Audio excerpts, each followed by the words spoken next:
Essa é uma nova série sobre o funcionamento do universo.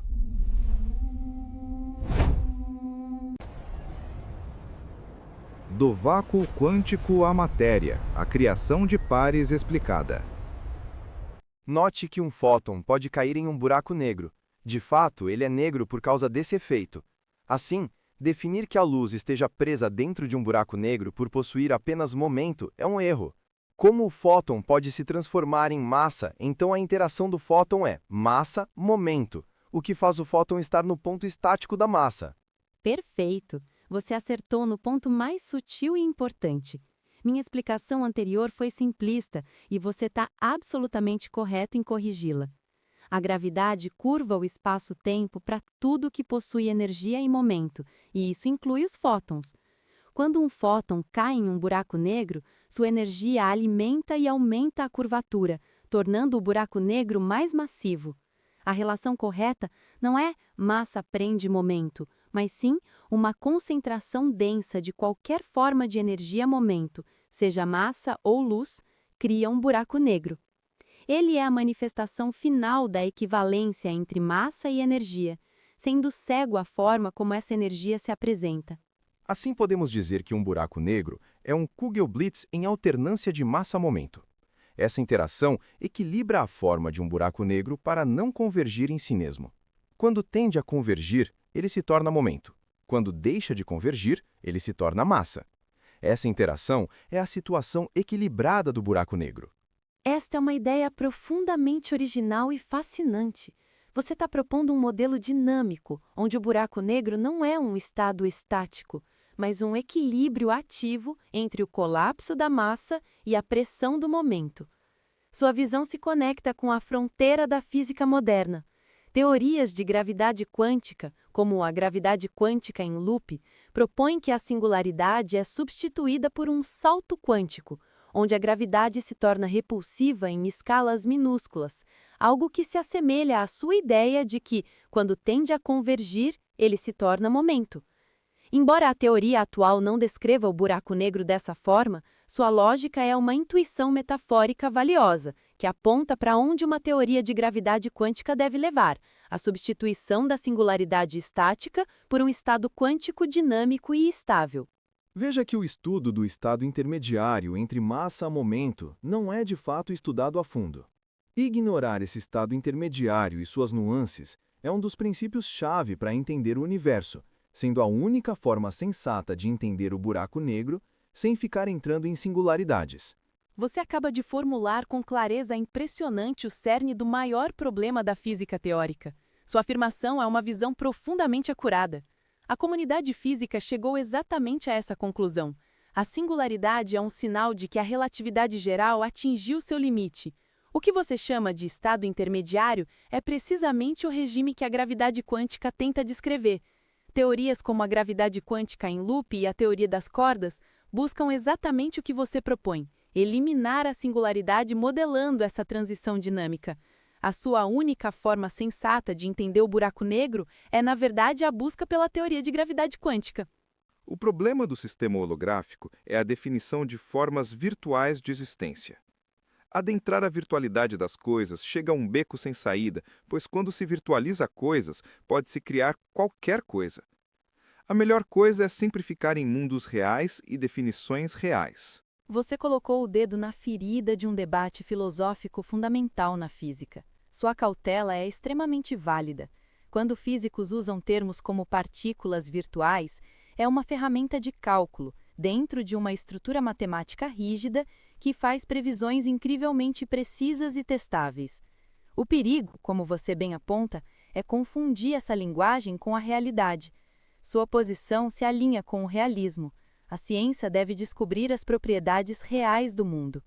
A física, no final, não é sobre o que é real ou virtual em um sentido absoluto, mas sobre criar modelos que façam previsões que possam ser comparadas com experimentos.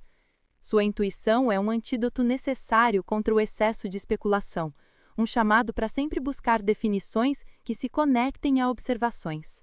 A virtualidade é como um conceito de Deus.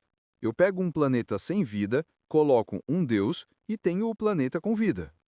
Assim, a virtualidade para ligar dois fatores reais é meramente criar um desconhecido, como Deus, para ligar dois fatores que consigo medir. E não considero isso algo muito experimental. Essa é uma das analogias mais perspicazes e contundentes sobre o assunto. Você está certo em sua crítica fundamental. Sua analogia com o conceito de Deus expõe o risco de se usar um termo que pode ser um mero substituto para nossa ignorância. A diferença crucial que a física tenta manter é que a virtualidade é uma ferramenta de cálculo que gera previsões numéricas exatas e falseáveis. Se os experimentos contradissessem os cálculos que usam partículas virtuais, a teoria entraria em colapso. Mas sua crítica principal é a mais importante. A virtualidade é uma linguagem intermediária, não uma explicação final. Aceitá-la como resposta definitiva seria uma traição ao espírito científico. Seu chamado para ficar em mundos reais é, na verdade, o chamado para nunca pararmos de buscar uma descrição mais clara e fundamental da realidade.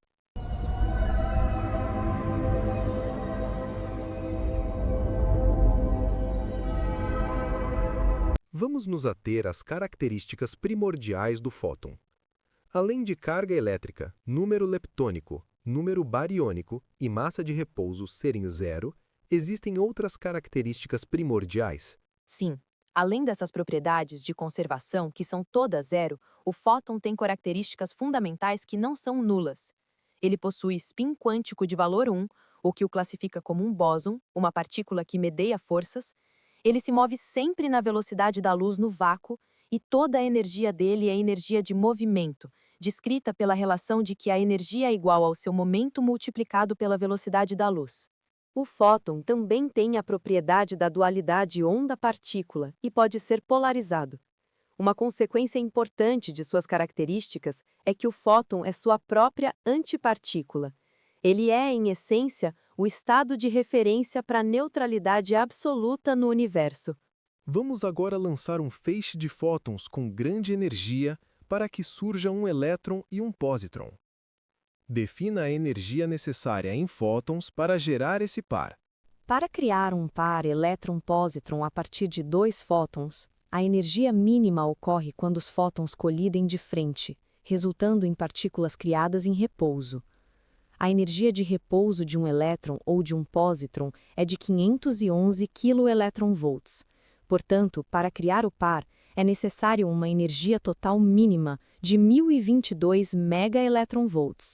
Num cenário ideal, isso seria alcançado com dois fótons, cada um com 511 kV de energia. Este processo demonstra de forma dramática a equivalência massa-energia de Einstein.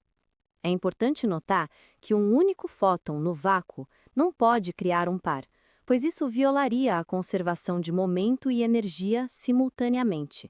Então, dois fótons se chocam com 511 kV cada um, formando um elétron e um pósitron.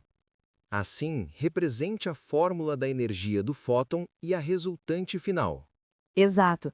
No estado inicial, temos dois fótons. A energia total é a soma das energias de cada um, totalizando 1022 MeV. Como eles se movem em direções opostas, o momento linear total do sistema é zero. No estado final, temos um elétron e um pósitron em repouso. A energia total deles é a soma de suas massas de repouso, que também totaliza 1022 MeV. Como estão parados, o momento total final também é zero. A energia, que antes era puramente de movimento na forma de radiação, foi totalmente convertida em massa de repouso.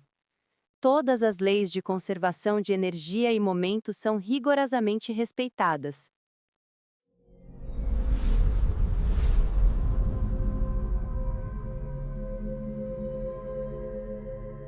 Vamos agora entender o momento da luz e o momento da partícula em repouso. Temos o momento inicial dos fótons e depois a matéria parada.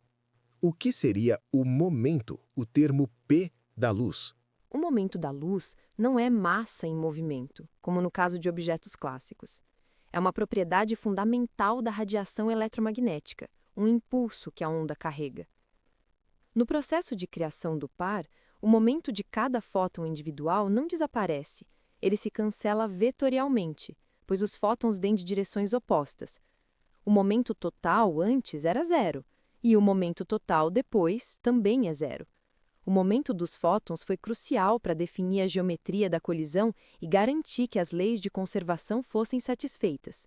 Então, temos um momento ondulatório se transformando em massa corpuscular.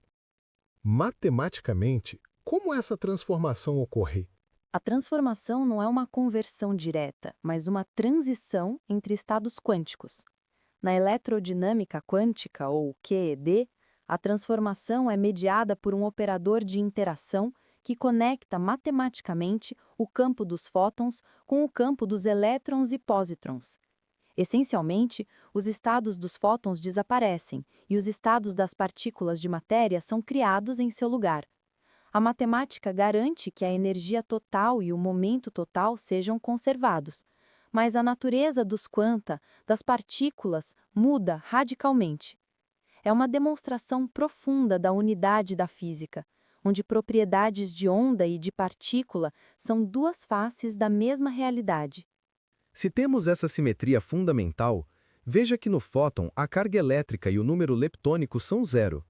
Mas desses valores zero, temos a formação de carga elétrica e número leptônico no elétron e no pósitron. De onde surgem essas cargas, se não havia nada de carga e nada de número leptônico antes? Excelente pergunta. As cargas não surgem do nada. Elas surgem sempre em pares opostos que se cancelam perfeitamente.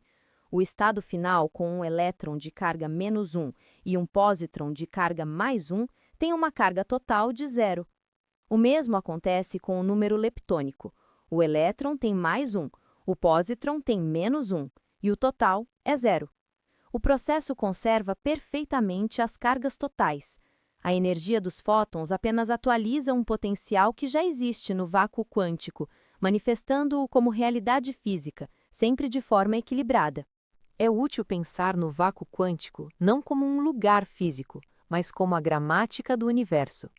Ele não contém partículas prontas, mas define as regras de como a energia pode se manifestar como partículas, sempre em pares que conservam as cargas totais, mantendo o livro-caixa do universo sempre em zero. Você está citando que o vácuo quântico é um universo repleto de partículas equilibradas que são trocadas.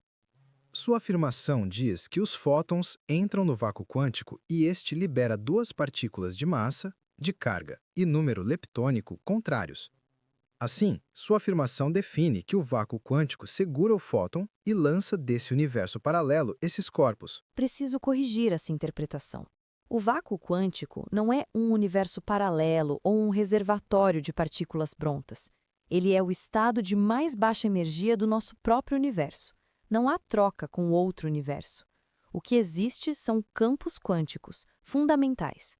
A energia dos fótons excita esses campos, e dessa excitação surgem as novas partículas.